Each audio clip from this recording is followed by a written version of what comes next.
श्री रमण महर्षि जी से बातचीत। भक्त कहते हैं, क्या ईश्वर अनुग्रह ईश्वर कृपा से भिन्न है? क्या ऐसा है? श्री रमण महर्षि जी, ईश्वर स्मरण भी ईश्वर अनुग्रह ही है। उसका स्वभाव ही प्रसाद रूप है। ईश्वर की कृपा से तुम ईश्वर का स्मरण करते रहो। भक्त, क्या गुरु कृपा ईश्वरीय कृपा का परिणाम नहीं? श्री रमण महर्षि जी, दोनों में अंतर क्यों करते हो? ईश्वर भी गुरु है और गुरु भी ईश्वर ही है, उससे भिन्न नहीं। भक्त, जब कभी सत्याचरण का प्रयास किया जाता है और आत्मा पर ध्यान एकाग्र किया जाता है, तभी कुछ रुकावट तथा गिरावट आ जाती है। इसका क्या उपचार है? श्री रमण महर्षि जी, अंत में सब ठीक हो जाएगा। तुम्हारे दृढ़ संकल्प की प्रेरणा प्रत्येक असफलता अथवा पतन के बाद तुमको फिर उठ खड़ा होने की अक्षमता प्रदान करेगी। धीरे धीरे सारी बाधाएं पराजित हो जाती हैं एवं तुम्हारी प्रवृत्ति शक्तिशाली हो जाती है। अंत में सब ठीक हो जाता है। स्थिर एवं दृढ़ निश्चय ही इसका उपाय है।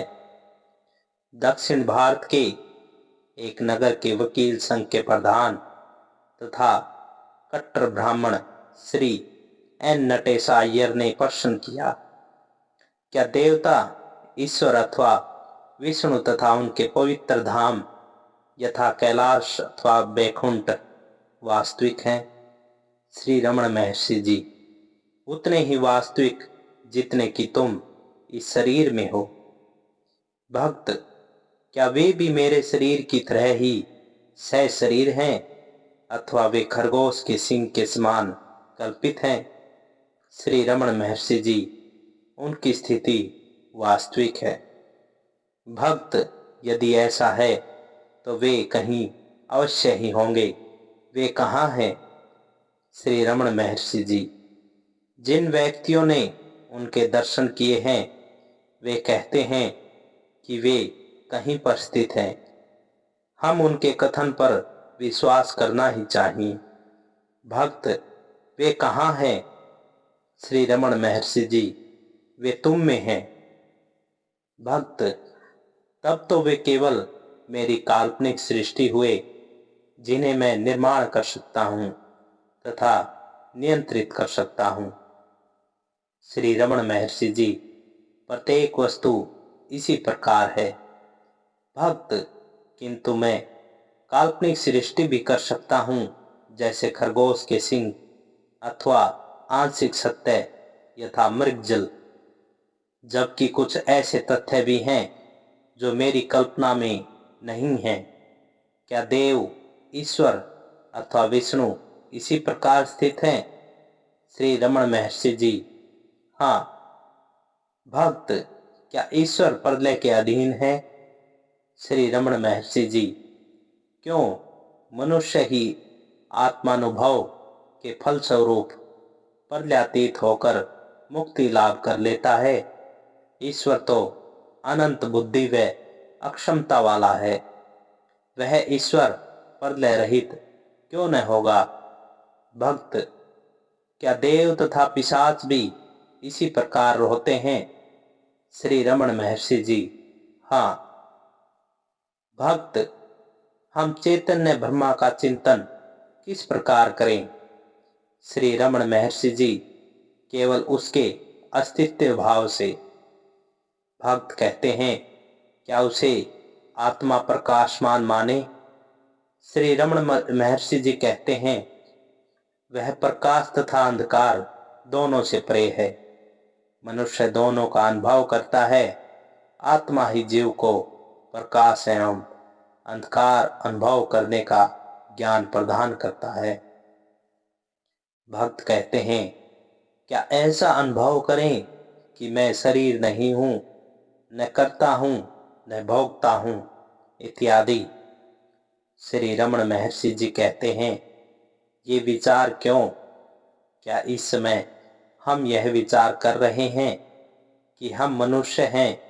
इन विचारों के न रहने से क्या हम मनुष्य नहीं रहते? भक्त, फिर क्या हमें शास्त्र वाक्य तथा नेह, नानासित, किंचन आदि द्वारा यह अनुभूति प्राप्त करनी चाहिए? श्री रमण महर्षि जी, वह भी क्यों? भक्त कहते हैं, यदि हम यह अनुभव करें कि मैं ही वास्तविक हूँ, क्या यह पर्याप्त होगा? श्री रमण महर्षि जी कहते हैं, साक्षात्कार के साथ सारे संकल्प असंगत हैं। सही स्थिति तो यह है कि हम अपने संबंध के तथा अन्य सब प्रकार के संकल्पों को बाहर निकाल दें। संकल्प एक वस्तु है तथा साक्षात्कार पूर्णतया दूसरी। भक्त कहते हैं, आध्यात्मिक प्रगति के लिए क्या यह काम कम से कम लाभदायक अथवा आवश्यक नहीं कि देह दृष्टि गोचर ही न हो? श्री रमण महर्षि जी कहते हैं, तुम उसके विषय में क्यों सोचते हो? क्या तुम देह हो? भक्त, नहीं, किंतु उच्च आध्यात्मिक स्थिति में देहगत परिवर्तन असंभावी है। क्या ऐसा नहीं है? श्री रमण महर्षि जी कहते हैं, तुम देह में क्या परिवर्तन चाहते हो और क्यों? भक्त कहते हैं, अदृश्य हो जाना क्या ज्ञान का घोतक नहीं? श्री रमण महर्षि जी कहते हैं, इस दृष्टि से वे सब लोग जो भाषण एवं लेखन का कार्य करते रहें अथवा जिन्होंने दूसरों की दृष्टि में रहकर जीवन व्यतीत किया, वे सब अज्ञानी माने जाने चाहिए।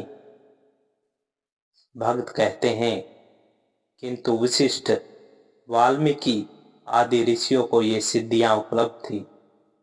श्री रमण महर्षि जी कहते हैं, उनका ऐसा ही प्रारब्ध होगा कि उनके ज्ञान के साथ साथ उनकी सिद्धियां भी विकसित हों। तुम ऐसी वस्तु की कामना क्यों करते हो जो आवश्यक नहीं, अपितु ज्ञान मार्ग में बाधक है? देह के दिखाई पड़ने से क्या ज्ञानी को कोई कष्ट होता है? भक्त, नहीं। महर्षि जी कहते हैं, हिप्नोटिज्म का ज्ञाता स्वयं को सहसा अदृश्य कर सकता है, क्या इससे वह ज्ञानी हो जाता है? भक्त, नहीं। श्री रमण महर्षि जी कहते हैं, दृश्य तथा अदृश्य का संबंध दृष्टा से है। वह दृष्टा कौन है, पहले इसका निश्चय करो, अन्य विषयों का कोई महत्व नहीं। भक्त कहते हैं, ब्रह्मांड की उत्पत्ति के संबंध में वेदों में परस्पर विरोधी मत है। एक स्थान पर आकाश तत्व की सृष्टि प्रथम हुई बताई गई है, अन्यत्र प्राण की, पुनः किसी अन्य वस्तु की, कहीं जल की, और इसी प्रकार इनका समन्वय किस प्रकार हो? क्या इसमें वेदों की प्रामाणिकता में कमी नहीं आती? श्री रमण महर्षि जी कहते हैं, विभिन्न ऋषियों ने भिन्न भिन्न कालों में सत्य के विविध पक्ष अनुभव किए तथा प्रत्येक ने अपने दृष्टिकोण से विशेष मत का प्रतिपादन किया। उनके परस्पर विरोधी विचारों से तुम क्यों चिंतित होते हो? वेदों का मुख्य उद्देश्य तो हमें अविनाशी आत्मा का ज्ञान कराना है तथा हम वही आत्मा है यह दिखाना है। भक्त कहते हैं, उतने अंश से मैं संतुष्ट हूँ। श्री रमण महर्षि जी कहते हैं, तो बाकी सबको अर्थवाद मानो, जो अज्ञानियों को वस्तु व पदार्थ की उत्पत्ति समझने हेतु कहा गया है। भक्त कहता है, मैं पापी हूँ, मैं हवन इत्यादि धार्मिक कृत्य नहीं करता हूँ, क्या इस कारण मुझे कष्टदायक पुनर्जन्म लेने पड़ेंगे? कृपया मेरी रक्षा करें। श्री रमण महर्षि जी कहते हैं, ऐसा क्यों कहते हो कि तुम पापी हो? ईश्वर में दृढ़ आस्था ही तुम्हें पुनर्जन्म से बचाने में समर्थ है। सारा भार ईश्वर पर डाल दो। तिरुवाचगम में कहा गया है, यद्यपि मैं श्वान से भी अधिक निकृष्ट हूं, किंतु तुमने कृपा पूर्वक मेरी रक्षा का भार ग्रहण कर लिया है। जन्म मृत्यु रूपी इस भ्रम का संचालन तुम ही कर रहे हो। इसके अतिरिक्त मैं सद असद का विवेचन अथवा निर्णय करने वाला कौन? क्या मैं इस जगत का स्वामी हूं? हे महेश्वर, चाहे तुम मुझे देखो, मैं भटका अथवा स्वयं अपने चरणों में स्थिर रहने दें, अतः श्रद्धा रखो, उसी से तुम्हारी रक्षा होगी। भक्त कहते हैं, पूज्यवर, मुझे श्रद्धा है, फिर भी मार्ग में बाधाएं आती हैं। ध्यान के अभ्यास के बाद मुझे दुर्लभता तथा अस्थिरता पीड़ित करती है। श्री रमण महर्षि जी कहते हैं, ठीक प्रकार से प्राणायाम करने से शक्ति में वृद्धि होती है। भक्त, मैं अपने व्यवसाय का काम करते हुए भी सदैव ध्यान में रहना चाहता हूँ। इन दोनों में विरोध तो नहीं। श्री रमण महर्षि जी कहते हैं, इनमें कोई विरोध नहीं होगा। दोनों का अभ्यास करते रहने से तथा अपनी शक्तियों का विकास करने से तो तुम दोनों कार्य साथ साथ साध सकोगे। फिर तुम्हें व्यवसाय स्वप्नवत भाषित होने लगेंगे। भगवत गीता का कथन है, या निशय सर्वभूताना तस्याम जगति संयमी, यसाम जगति भूतानि सा निशय पश्यतो मुने। अर्थ, सब प्राणियों के लिए जो रात्रि है, उस ब्रह्मा में संयमी जागता है, और जिसमें सब प्राणी जागते हैं, उस संसार आत्मदृष्टा मुनि के लिए रात्रि है। एक यात्री ने पूछा, मोक्ष प्राप्ति के लिए क्या करें? श्री रमण महर्षि जी, यह जानो कि मोक्ष क्या है।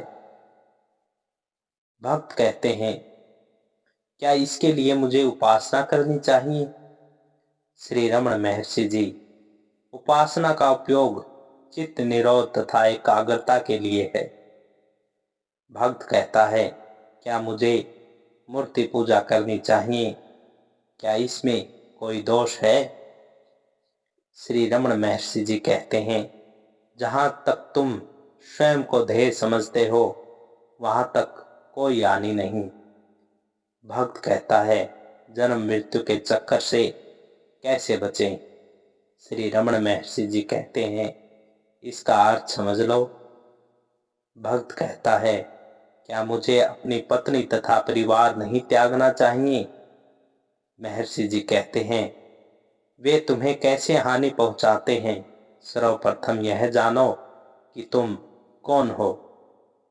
भक्त कहता है, क्या पत्नी, धर्म, ग्रह का त्याग नहीं करना चाहिए? महर्षि जी कहते हैं, पहले यह जान लो कि संसार क्या है। क्या ये वस्तुएं ही संसार हैं?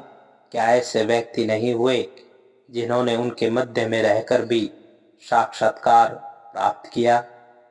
भक्त, उसके लिए कौन सी व्यवहारिक साधनाएं करनी होती हैं? श्री रमण महर्षि जी, यह साधक की योग्यता तथा स्वभाव पर निर्भर करता है। भक्त, मैं मूर्ति पूजा करता हूँ। महर्षि जी, इसे करते रहो, इससे मन एकाग्र होने लगता है। पूर्ण एकाग्रता प्राप्त कर लो, सब कुछ ठीक हो जाएगा। लोग यह समझते हैं कि मोक्ष कहीं अन्यत्र है। जिसे प्राप्त करना होगा, यह उनकी भूल है। मोक्ष केवल स्वयं में स्थित आत्मा को जान लेना है।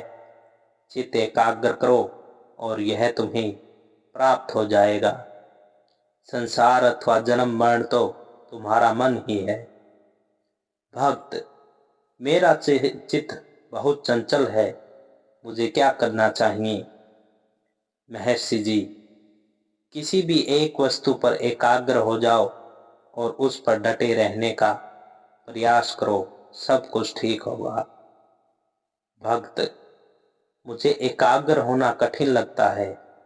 महर्षि जी, अभ्यास करते रहो, तदुपरांत एकाग्रता उसी प्रकार स्वाभाविक हो जाएगी जिस प्रकार की श्वास लेना। तब वह तुम्हारी सफलता का मुकुट होगा। भक्त, क्या संयम तथा शुद्ध भोजन सहायक नहीं होंगे? महर्षि जी, हाँ, यह सब उत्तम है।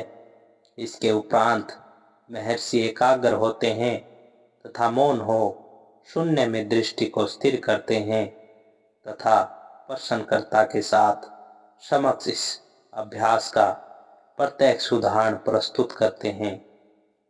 भक्त, क्या मुझे योग की आवश्यकता नहीं है? महर्षि जी, यह केवल मन को एकाग्र करने के अतिरिक्त और क्या है? भक्त, क्या एकाग्रता हेतु अन्य साधनों की आवश्यकता नहीं होती? महर्षि जी, प्राणायाम आदि ऐसे साधन हैं। भक्त, क्या ईश्वर का दर्शन संभव नहीं? महर्षि जी, संभव है। तुम यह वह देखते हो, ईश्वर को क्यों नहीं देखते? केवल यह जान लेना आवश्यक है कि ईश्वर है क्या। ईश्वर को सर्वदा सब ही देख रहे हैं, परंतु वे उससे अनभिज्ञ हैं। तुम यह जान लो कि ईश्वर है क्या। मनुष्य उसे देखते हुए भी नहीं देखते हैं, क्योंकि वे ईश्वर को नहीं जानते। भक्त, क्या मुझे मूर्ति पूजा करते समय मंत्र जाप, उदाहरणार्थ कृष्ण एवं राम का जाप नहीं करना चाहिए? महर्षि जी, मानसिक जप बहुत अच्छा है। इससे ध्यान में सहायता मिलती है। जब मन में जप से परिचित हो जाता है, तभी तुम यह अनुभव करने में समर्थ होते हो कि वास्तविक पूजा क्या है। यह अपने स्वयं के व्यक्तित्व को अपने इष्ट में खो देना है। भक्त, क्या परमात्मा हम में सर्वदा भिन्न है? महर्षि जी, सामान्यतः लोग ऐसा ही मानते हैं, किंतु यह भूल है कि उसे अपने से भिन्न न मानो, तभी आत्मा तथा परमात्मा की अन्यता की अनुभूति होगी। भक्त कहते हैं, क्या ईश्वर के अतिरिक्त गुरु द्वारा मार्गदर्शन आवश्यक नहीं? महर्षि जी, होना क्या है? विचार करने वाला सर्वदा वह सत्य ही है। अंतोगत्वा वह इस तथ्य की अनुभूति कर लेता है। हम अपने आप को यदा कदा भूल जाते हैं कि जैसे कि सुषुप्ति तथा स्वप्नावस्था में, परंतु ईश्वर सर्वदा जागृत है। भक्त, मूर्ति पूजा के अतिरिक्त क्या गुरु के उपदेश की आवश्यकता नहीं है? महर्षि जी, बिना उपदेश के तुमने इसे प्रारंभ कैसे किया? भक्त, पुराणों के सहारे। महर्षि जी, ठीक है। ईश्वर का ज्ञान या तो तुम्हें कोई व्यक्ति देगा अथवा स्वयं भगवान। दूसरी अवस्था में स्वयं भगवान ही तुम्हारा गुरु है। यह बात महत्व की नहीं है कि गुरु कौन है, हम भगवान अथवा गुरु से सर्वदा अभिन्न हैं। अंत में व्यक्ति का यह जान लेना देता है कि गुरु ही ईश्वर है। मानव गुरु तथा ईश्वर गुरु में कोई भेद नहीं। भक्त कहता है, यदि हमने पुण्य कार्य किए हैं तो मुझे आशा है कि सफलता अवश्य मिलेगी। महर्षि जी, प्रारब्ध के अनुसार ही फल भोगना होगा। भक्त, क्या ज्ञानी गुरु हमें मार्गदर्शन में अत्यधिक सहायता सिद्ध नहीं होगा? महर्षि जी कहते हैं, हाँ, यदि तुम प्राप्त ज्ञान का आश्रय लेकर साधना करते रहोगे तो तुम्हें गुरु मिल जाएगा जो स्वयं ही तुम्हारी खोज में होगा। भक्त, ऋषियों के योग मार्ग में तथा प्रकृति में क्या कोई अंतर है? महर्षि जी कहते हैं, ज्ञान मार्ग तथा भक्ति मार्ग एक ही है। आत्मसमर्पण से भी साक्षात्कार उसी प्रकार होता है जिस प्रकार अनुसंधान से। पूर्ण आत्मसमर्पण का अर्थ है मैं का पूरी तरह लोप हो जाना। इस अवस्था में सब पूर्व संस्कार नष्ट होकर मुक्ति प्राप्त हो जाती है। दोनों प्रकार के साधनों में अंत में अपना अलग व्यक्तित्व समाप्त करना ही होता है। भक्त अपने कर्मों के फल स्वरूप क्या हम स्वर्ग आदि में जाते हैं? श्री रमण महर्षि जी, वे अवस्थाएं भी उतनी ही सत्य हैं जितनी कि हमारी वर्तमान अवस्था। परंतु यदि हम खोजें कि हम कौन हैं और आत्मा को जान लें, उसके उपरांत स्वर्ग आदि में चिंतन की क्या आवश्यकता रह जाती है।